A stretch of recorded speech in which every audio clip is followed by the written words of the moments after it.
Sobat Dunia Donghua, kita berjumpa kembali. Tanpa berlama-lama mari kita lanjutkan ceritanya. Selamat mendengarkan dan selamat berimajinasi. Laba-laba Ratu Gargoyle dan Xiao Ye tampaknya tidak ada pergerakan. Namun pada kenyataannya mereka sudah memulai konfrontasi yang sengit. Bertarung sampai mati. Laba-laba Ratu Gargoyle itu sangat ganas. Kekuatan mentalnya luar biasa, niat membunuhnya mencengangkan, dan ia berlarian dengan liar. Xiao Ye merasakan ancaman yang sangat besar, dan kekuatan mentalnya terguncang hebat.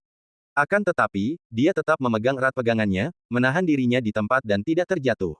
Pada saat yang sama, dia menunggu kesempatan, siap menyerang balik kapan saja. Dan begitu serangan balik terjadi, itu akan menjadi kekuatan terkuat yang akan langsung mengalahkan Gargoyle Queen Spider.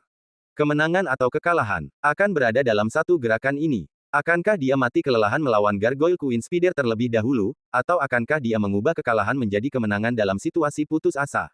Lihat saja serangan yang satu ini. Tapi sebelum itu, Lin Chen harus memastikan keselamatannya. Tempat ini adalah sarang laba-laba, rumah bagi laba-laba iblis yang tak terhitung jumlahnya, terlalu banyak untuk dihitung. Selain laba-laba iblis tak berwarna dan laba-laba iblis penembak jarum, ada pula laba-laba iblis pedang dengan kekuatan tempur yang luar biasa dan laba-laba iblis berwajah hantu yang juga memiliki kemampuan serangan mental. Pada saat ini, ia terus mengalir dari segala arah. Lin Chen harus melindungi Xiao Ye dan memastikan dia tidak terluka, yang mana menjadi semakin sulit. Namun Lin Chen tidak punya pilihan. Hanya membunuh. Cahaya pedang itu tak tertembus, dan kekuatan di tubuh Lin Chen terus-menerus terkuras habis. Guntur bagaikan jaring, menyelimuti dirinya dan Xiao Ye. Keterampilan bertarungnya semakin terasah dan halus setelah kelahirannya kembali. Ini membuatnya lebih kuat, tapi akan selalu ada akhir. Lagi pula, pertempuran seperti itu menguras banyak energi. Seiring berjalannya waktu, bahkan jika kau terus menelan pil untuk mengisi kembali kekuatan mistismu, kau tak akan mampu bertahan. Lin Chen mengerutkan kening. Bukankah Xiao Ye telah mengalahkan Ratu Laba-Laba Gargoyle? Sepertinya kita masih terlalu optimis. Lagi pula, ini adalah laba-laba Ratu Gargoyle. Sangat sulit mengendalikannya. Banyak pengusir setan tua tidak berani mencobanya dengan mudah. Terlebih lagi, dia masih gadis muda. Tidak peduli seberapa berbakatnya Anda tidak bisa menjadi kaya dalam semalam.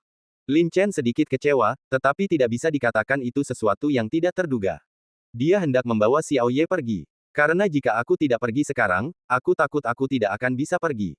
Lin Chen mengulurkan tangannya ke arah Xiao Ye, siap untuk memegang pinggangnya, lalu bergegas kembali ke jalan yang dilaluinya ketika datang dan melarikan diri. Namun, saat dia hendak melingkarkan lengannya di pinggang ramping Xiao Ye, tangan Xiao Ye tiba-tiba meraih tangan Lin Chen. Xiao Ye membuka matanya, yang penuh dengan kelelahan, tetapi lebih seperti cahaya terang dan tajam. Jangan meremehkan orang lain. Xiao Ye menatap Lin Chen dan mendengus. Nada suaranya penuh dengan kebanggaan dan ketidakpuasan terhadap keinginan Lin Chen untuk memeluknya. Saat berikutnya, terdengar suara gemuruh yang luar biasa agung, dan Ratu Laba-Laba Gargoyle meraung, dan guncangan mental menyebar ke segala arah. Namun hal itu tidak berpengaruh pada Lin Chen dan yang lainnya, malah menyerang laba-laba iblis lainnya. Untuk sesaat, semua laba-laba iblis meringkuk, tidak berani menyerang Lin Chen dan yang lainnya, dan mulai mundur perlahan. Itu dia, sukses. Xiao Ye mengalahkan Gargoyle Queen Spider dalam tabrakan mental dan berhasil mengendalikannya. Lin Chen tertegun dan tidak dapat menahan diri untuk mengaguminya. Gadis ini sungguh menakjubkan. Dia menarik tangannya dan menunjuk ular iblis tingkat keempat di kejauhan, sesuai perjanjian, itu milikku. Xiao Ye mendengus pelan, lalu mengangguk. Sangat sulit baginya untuk mengalahkan Ratu Laba-Laba Gargoyle, dan ia hampir gagal. Itu sangat berbahaya. Dia tahu bahwa kesuksesan tidak terlepas dari bantuan Lin Chen. Tidak disangka Lin Chen bisa bertahan begitu lama, dia benar-benar seperti monster.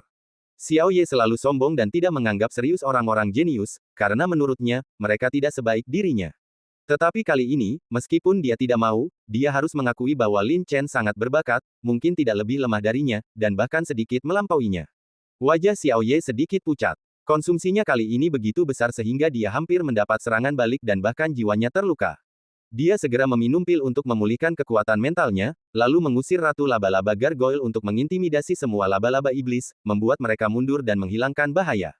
Pada saat yang sama, Xiao Ye sedikit bersemangat. Setelah pulih kali ini, kekuatan mentalnya akan mencapai tingkat yang sama sekali baru.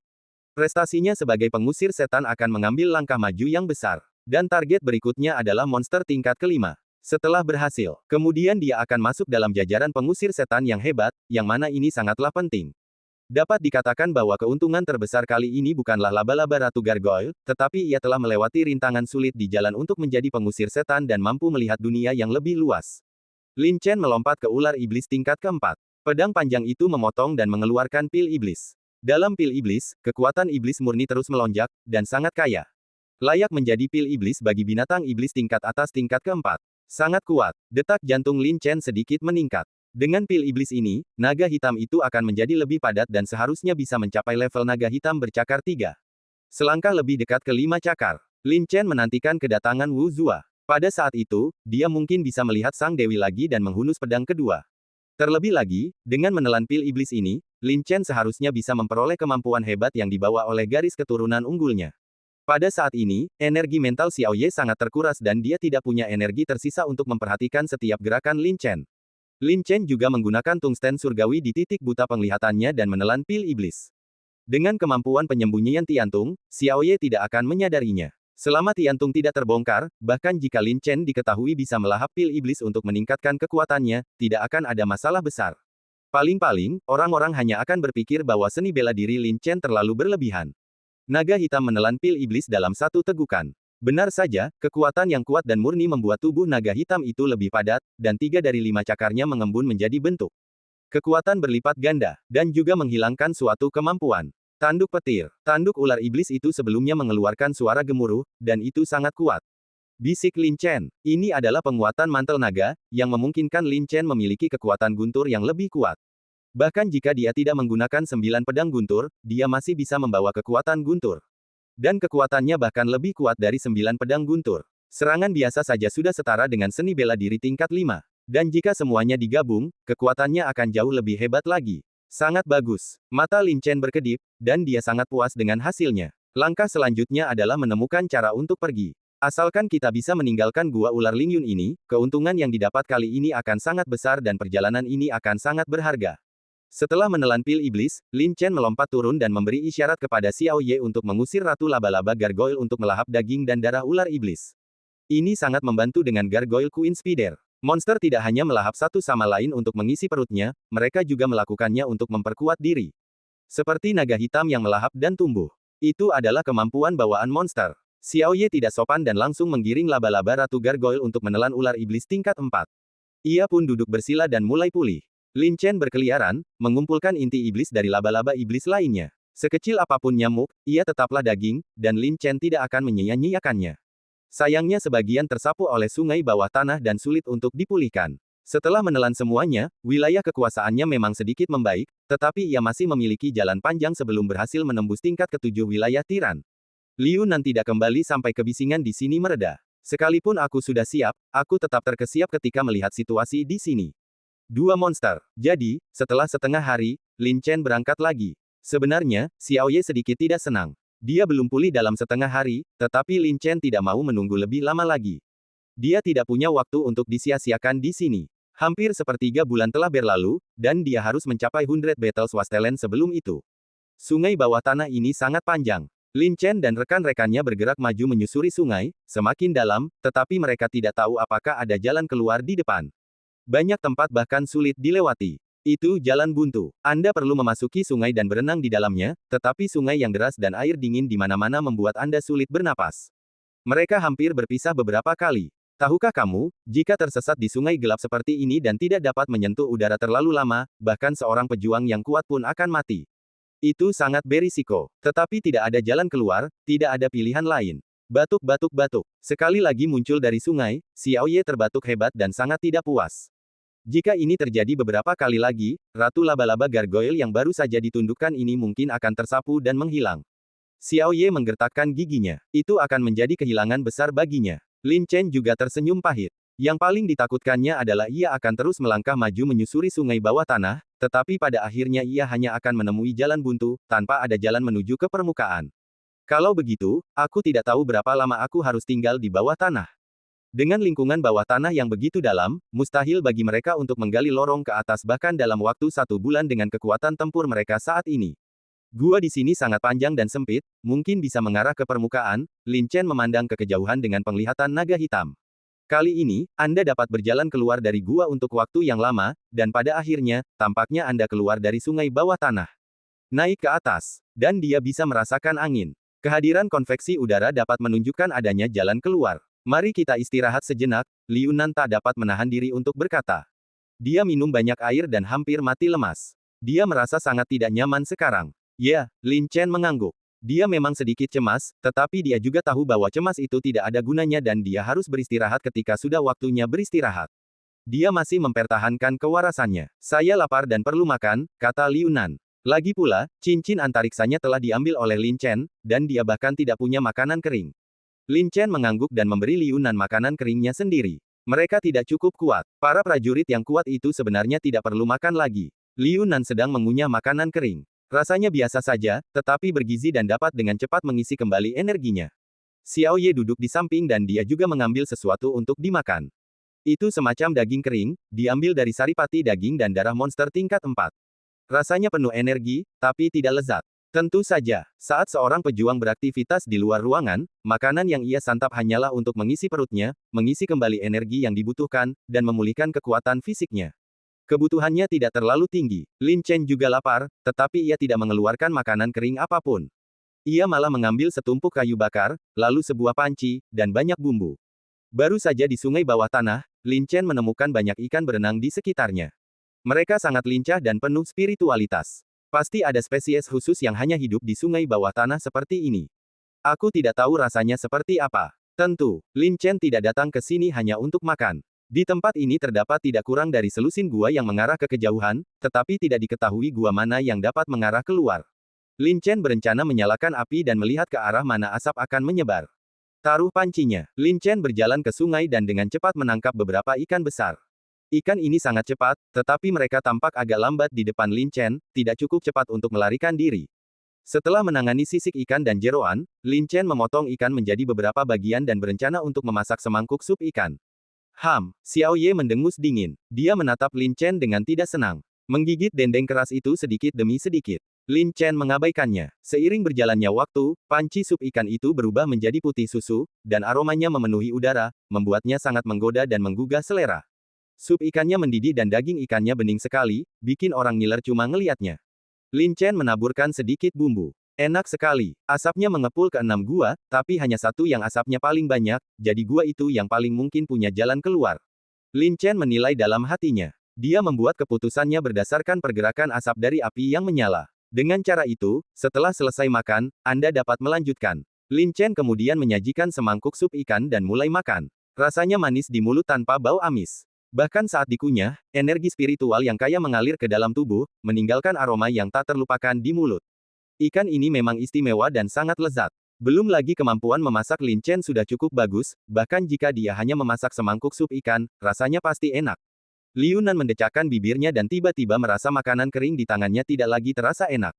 Sup ikan ini kelihatannya lezat sekali. Daging ikannya bening seperti kristal, dan jelas bukan ikan biasa. Aromanya lezat dan pasti lebih lezat lagi. Bolehkah saya minta semangkuk? Liu Nan tidak keberatan. Silakan, Lin Chen menyerahkan mangkuk padanya. Liu Nan mengambil semangkuk sup, matanya berbinar, lalu menyeruput isinya.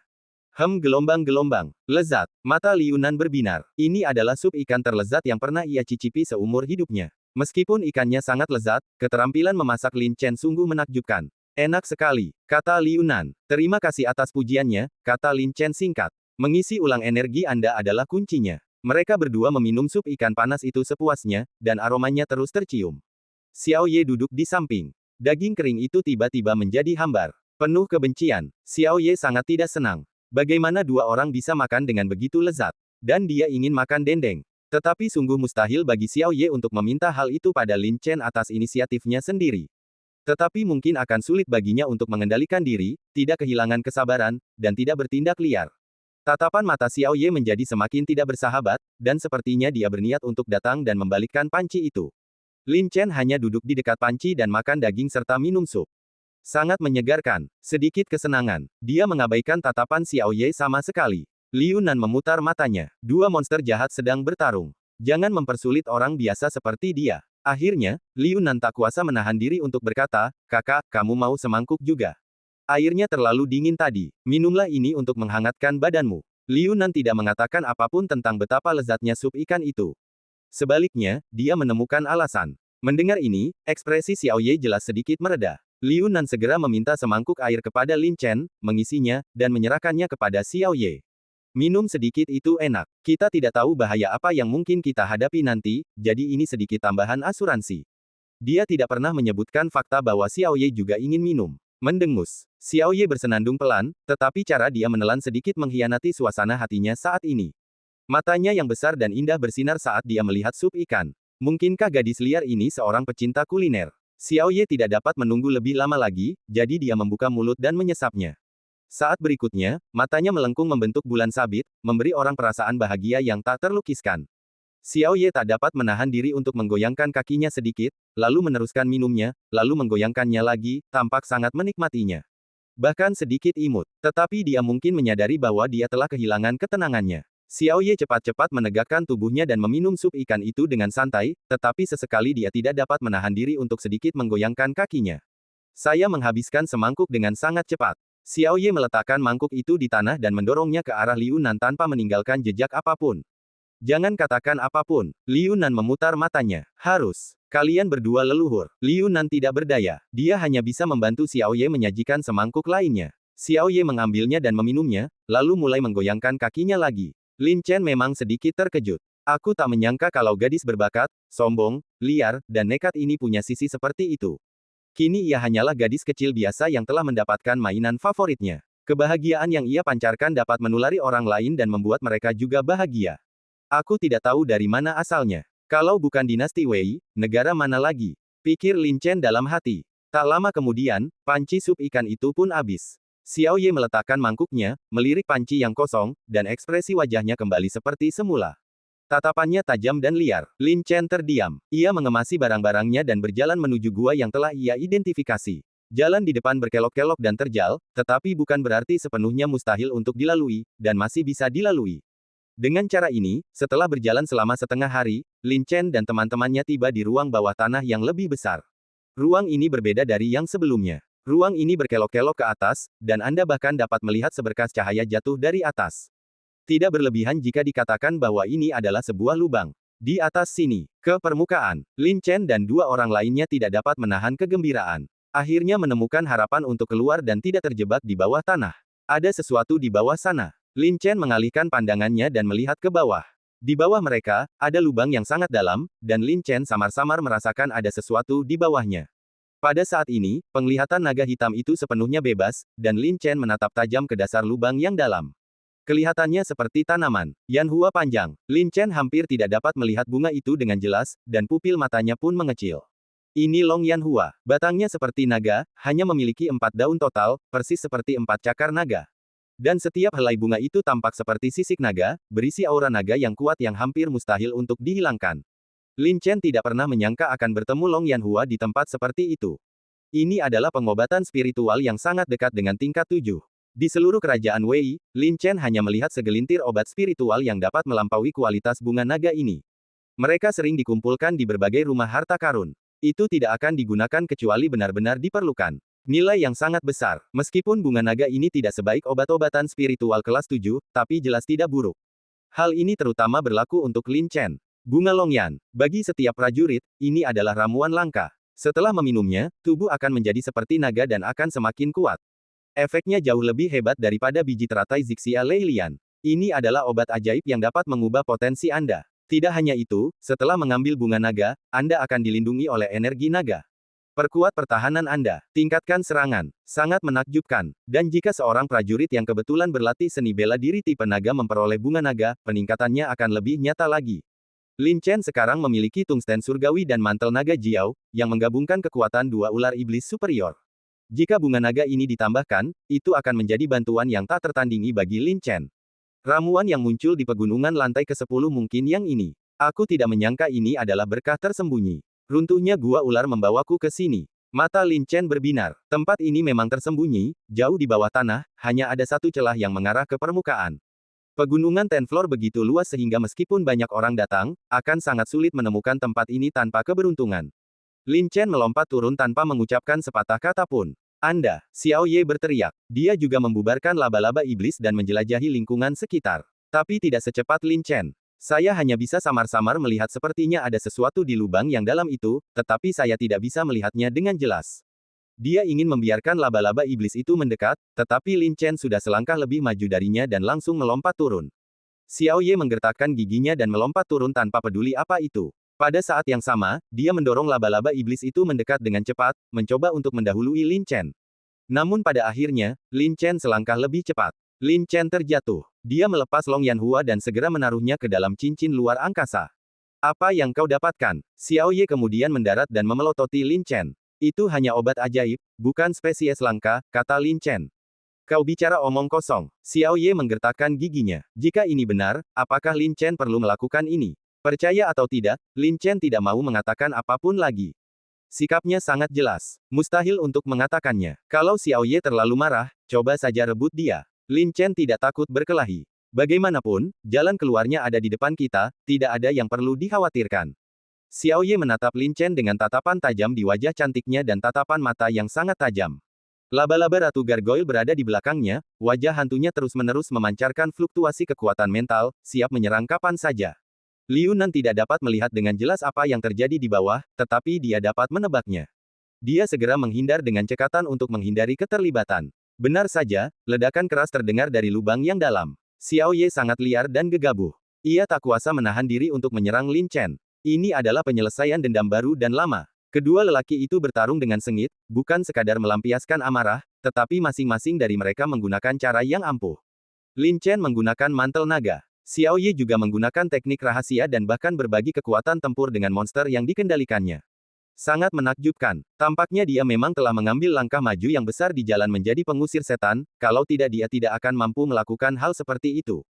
Dikatakan bahwa, kalau pengusir setan itu pergi ke belakang, ia bahkan bisa menyatu dengan binatang setan yang ditungganginya, yang mana sangat mengerikan. Xiao Ye sudah menunjukkan beberapa tanda keberhasilan. Serangan Xiao Ye sangat kuat, dan Lin Chen bisa merasakan tekanan yang nyata.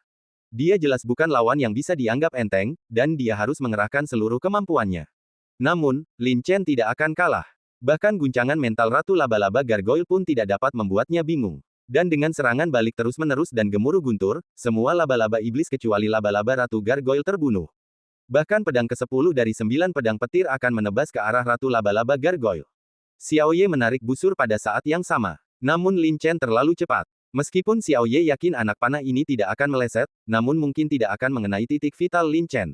Tetapi pedang Lin Chen akan membunuh Ratu Laba-Laba Gargoyle. Itu akan menjadi harga yang terlalu tinggi untuk dibayar Xiao Ye. Dia benar-benar tidak ingin kehilangan laba-laba iblis yang berharga seperti ini. Satu-satunya hal yang harus dilakukan sekarang adalah mundur. Dan karena kita sudah mundur, tidak perlu lagi bertempur. Wajah Xiao Ye tampak sangat jelek dan tatapan matanya tajam bagaikan harimau betina.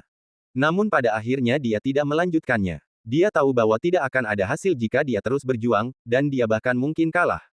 Tentu saja, dia menepis pikiran itu begitu terlintas di benaknya. Dia tidak akan pernah kalah. Jangan biarkan aku melihatmu lagi. Xiao Ye memelototi Lin Chen dengan tatapan ganas, lalu melompat dengan marah ke punggung laba-laba Ratu Gargoyle dan naik ke atas. Dia sedang pergi. Aku tidak ingin tinggal bersama Lin Chen lebih lama lagi. Lin Chen menghela napas lega. Ini yang terbaik. Setelah pergi, ia harus segera menemukan tempat untuk memurnikan dan menyerap naga Yanhua. Lin Chen penuh dengan antisipasi untuk ini. Mungkin kali ini naga hitam dapat langsung dikentalkan bentuknya. Dan dia akan pergi menemui Sang Dewi dan menghunus pedang kedua. Xiao Ye memanjat hingga puncak, memecahkan bebatuan di atasnya. Mungkin untuk melampiaskan amarahnya, jadi gerakannya sangat besar, dan banyak batu besar terus berjatuhan. Dia mungkin ingin menggunakan kesempatan ini untuk menghancurkan Lin Chen hingga menjadi bubur. Tentu saja ini tidak mungkin. Lin Chen menghindar dengan cepat, lalu kembali ke gua sebelumnya dan menunggu di dalam bersama Liu Nan sampai tidak ada lagi gerakan. Untungnya, Xiao Ye tidak sekejam itu hingga menginginkan mereka semua mati. Meskipun liar dan sembrono, Xiao Ye tidak bisa menerima kegagalan. Jelas dia mengakui kegagalannya kali ini. Alasannya sederhana, karena dia tidak sehebat lawannya. Tak banyak yang bisa dikatakan. Lain kali, jika mereka bertemu lagi, Xiao Ye pasti akan membuat Lin Chen terlihat buruk. Dia sudah menggali lorong, tapi lorongnya berisik dan mungkin menarik perhatian orang lain. Ayo cepat pergi, kata Lin Chen. Saat mendongak, saya melihat banyak sinar matahari jatuh, membuat tempat itu jauh lebih terang. Jelas sekali lubang di tanah itu telah dibuka paksa. Tampaknya tempat ini berjarak sekitar 1000 meter dari tanah. Liu Nan mengangguk dan naik bersama Lin Chen. Dalam waktu kurang dari setengah menit, mereka tiba di luar lubang. Senang sekali rasanya bisa menghirup udara luar lagi. Akhirnya keluar, tapi Xiao Ye sudah menghilang. Sejujurnya, saya hanya ingin mencari tempat untuk tidur, kata Liu Nan. Beberapa hari terakhir ini aku berada di bawah tanah yang gelap, merasakan bahaya setiap saat, dan merasa ketakutan. Aku benar-benar kelelahan dan butuh istirahat. Lin Chen melihat sekelilingnya, dia selalu waspada dan tidak mau mengendur. Pada saat yang sama, dia bertanya, di mana Qixiang? Liu Nan tidak ragu-ragu dan berkata langsung, di kota Gulou. Lin Chen tertegun. Dia tidak ingin pergi ke kota besar karena terlalu banyak orang dan ada risiko tertular. Namun harta karun di Seven Alleys masih membuatnya khawatir. Dia perlu tumbuh lebih cepat dan tidak melepaskan kemungkinan apapun. Saya mengerti, Lin Chen mengangguk. Kalau begitu, ayo kita pergi ke kota Gulou. Setelah berurusan dengan pintu masuk gua, kedua pria itu berjalan keluar dari lembah terpencil ini dan mendaki gunung terdekat. Di bawah tanah, mereka sudah tersesat dan perlu menentukan lokasi mereka secepat mungkin.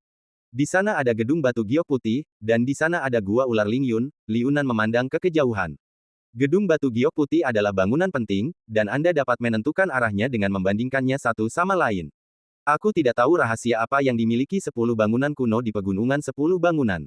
Bangunan-bangunan itu telah abadi selama ribuan tahun. Aku tidak tahu mengapa mereka dibangun, bisik Liu Nan. Di pegunungan 10 lantai, tidak seorang pun tahu siapa yang membangun 10 menara kuno ini atau apa tujuannya. Itu baru ada selama ribuan tahun. Sangat tua. Banyak orang percaya bahwa pasti ada rahasia di balik lantai ke-10, tetapi sayangnya tidak seorang pun mampu menemukannya. Sekarang hanya digunakan sebagai penanda untuk mengidentifikasi arah. Hei, apa ada orang di lantai atas gedung White Jade? Sepertinya, ada perkelahian. Liu Nan mengerjap. Memang ada dua kelompok orang yang sedang bertarung sengit di sana. Penglihatan Lin Chen lebih baik daripada Liu Nan, jadi wajar saja kalau dia sudah lama melihatnya. Tepatnya, yang bertempur bukan hanya dua kelompok orang, melainkan beberapa kelompok orang. Hanya saja karena satu kelompok sangat kuat, kelompok-kelompok yang tersisa bersatu, tetapi mereka tetap berada dalam posisi yang kurang menguntungkan. Ini menunjukkan betapa kuatnya kelompok orang itu. Lin Chen dapat melihat bahwa mereka bukanlah tim penjelajah. Mereka jelas lebih elit, disiplin, dan bertempur dengan tertib. Mereka bahkan memiliki beberapa karakteristik seperti militer. Ini jelas bukan sesuatu yang dapat dilawan oleh massa biasa. Tetapi bagaimana tim seperti itu bisa muncul di pegunungan lantai 10? Baju zirah perak seragam, mungkinkah mereka pasukan zirah perak? Liu Nan hanya bisa melihat sekilas bahwa sekelompok orang itu mengenakan baju zirah perak. Pasukan zirah perak adalah kelompok tentara bayaran yang sangat elit dan memiliki reputasi gemilang di kerajaan Wei Agung. Banyak pasukan memilih untuk mempekerjakan pasukan zirah perak sebagai penjaga ketika melakukan pekerjaan berbahaya. Pasukan Silver Armor tidak hanya kuat tetapi juga memiliki reputasi yang sangat baik, dan tidak pernah mengkhianati majikannya. Tidak peduli apakah sang majikan sedang memetik ramuan spiritual tingkat tinggi atau merampas harta benda yang dahsyat, pasukan zirah perak hanya akan melaksanakan tugas mereka dan tidak akan pernah melampaui batas. Oleh karena itu, pasukan armor perak diunggulkan oleh pasukan besar. Dalam beberapa tahun terakhir, ia berkembang pesat dan menjadi semakin besar. Bahkan ada pepatah yang mengatakan bahwa kekuatan pasukan armor perak sebanding dengan pasukan andalan pasukan perbatasan. Mata Lin Chen berkilat. Dia mendengus dingin. Pasukan zirah perak tidak layak dibandingkan dengan pasukan perbatasan, apalagi Legiun S. Mereka yang mengatakan hal-hal itu sama sekali belum pernah merasakan kekejaman perang perbatasan.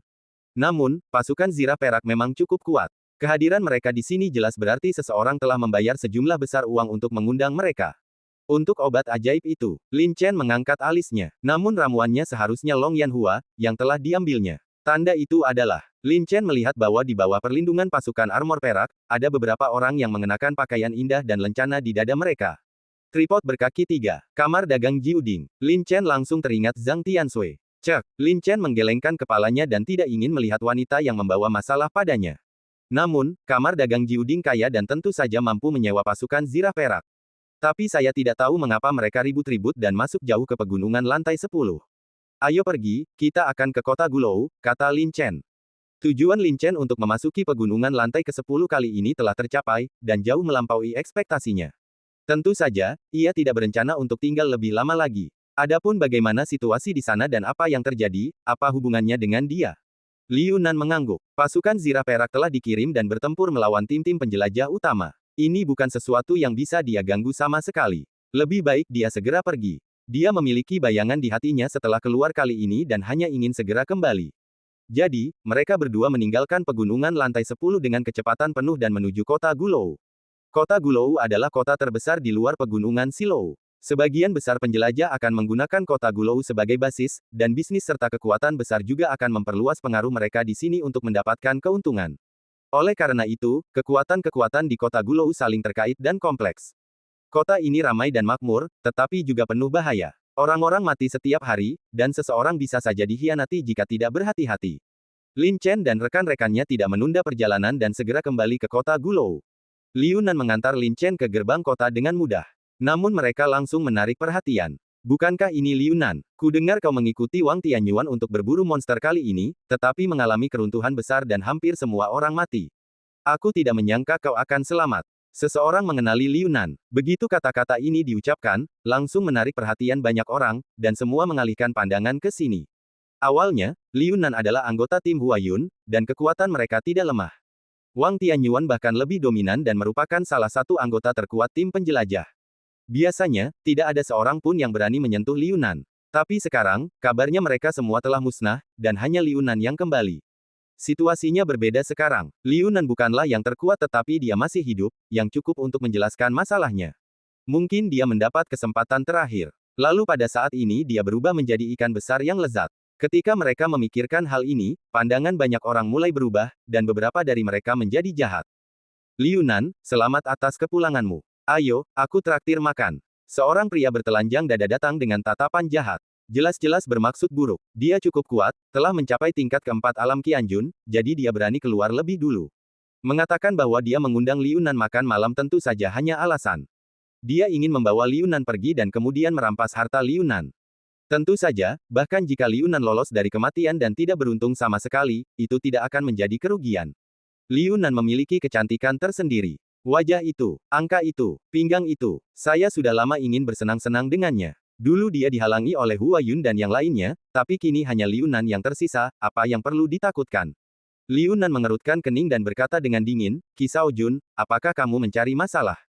Qi Shaojun tertawa terbahak-bahak mendengar ini. Kenapa kau bicara begitu? Ini kan pesta penyambutan untukmu. Apa kau berencana mengabaikan kehormatan ini? Aku sarankan kamu untuk lebih bijaksana. Kamu sendirian sekarang dan tidak ada yang bisa melindungimu. Ada banyak orang yang menonton di sekitar, jadi biarkan Qi Shaojun mengujinya terlebih dahulu. Belum terlambat untuk membicarakannya nanti.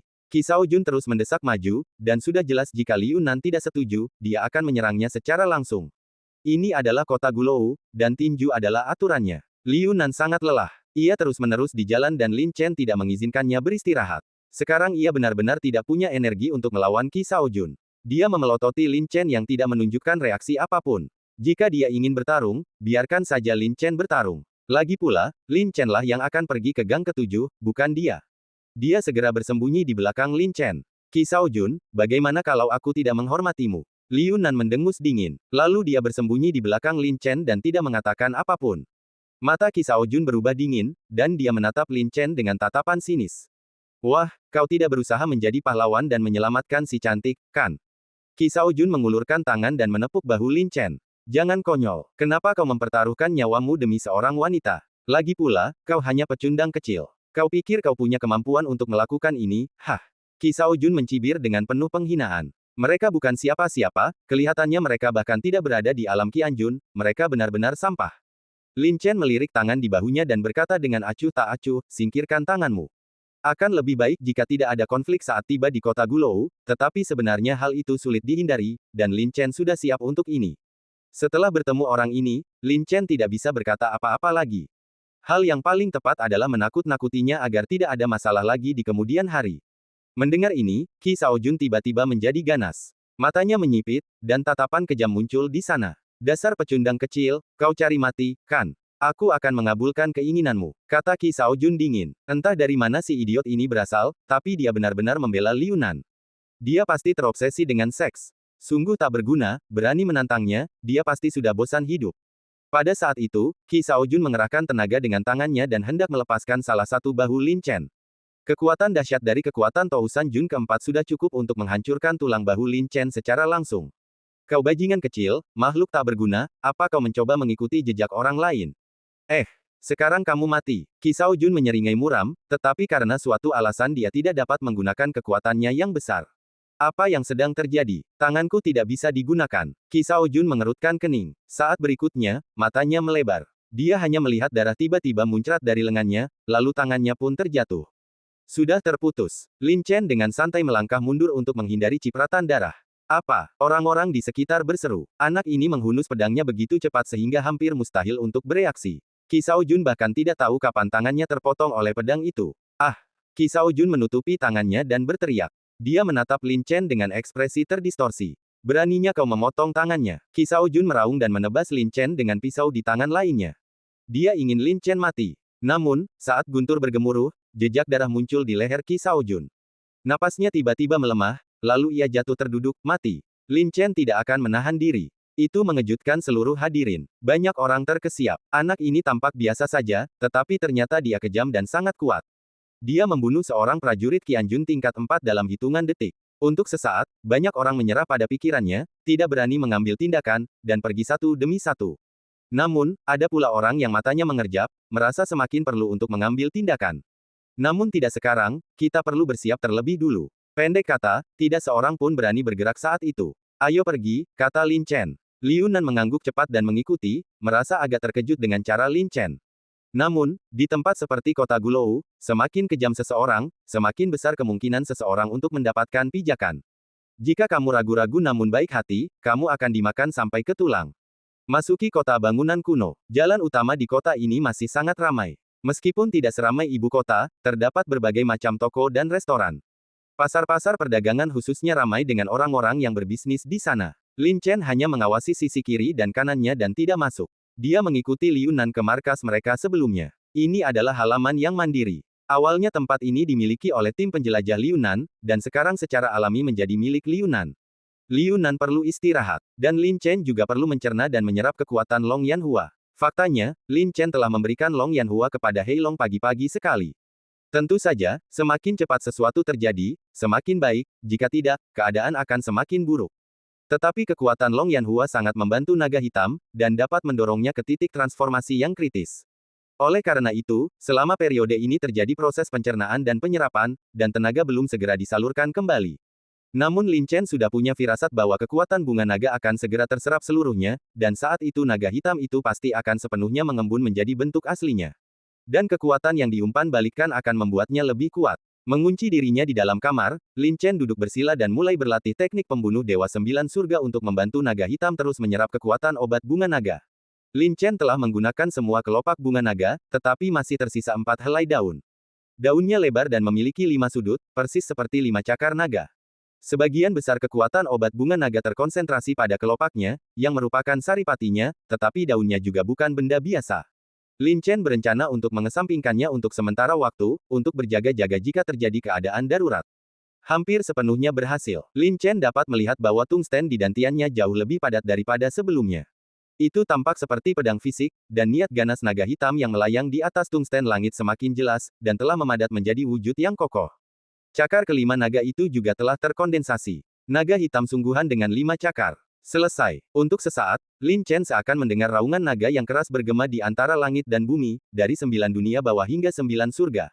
Kekuatan dahsyat yang terpancar membuat Lin Chen terkejut. Inilah kekuatan Tiantung, kekuatan sesungguhnya. Pada saat yang sama, efek obat dari bunga naga yang disalurkan kembali ke naga hitam, dan wilayah Lin Chen mengambil langkah maju yang besar tanpa halangan apapun. Mencapai level ke-7 Bagang Realem. Tidak hanya itu, tubuh Lin Chen dibaptis ulang dan menjadi sangat kuat. Bahkan, ada jejak energi naga di tubuh Lin Chen, seperti Tyrannosaurus Rex yang berbentuk manusia. Perubahan seperti itu tentu saja membuat Lin Chen senang, tetapi itu bukanlah hal yang terpenting. Yang diinginkan Lin Chen adalah bertemu Sang Dewi. Lin Chen menutup matanya dan mengerahkan segenap tenaganya untuk mengaktifkan teknik pembunuh Dewa Sembilan Surga. Samar-samar, ia tampak datang ke dunia lain, dan di hadapannya terbentang 999 anak tangga batu. Dia kembali lagi.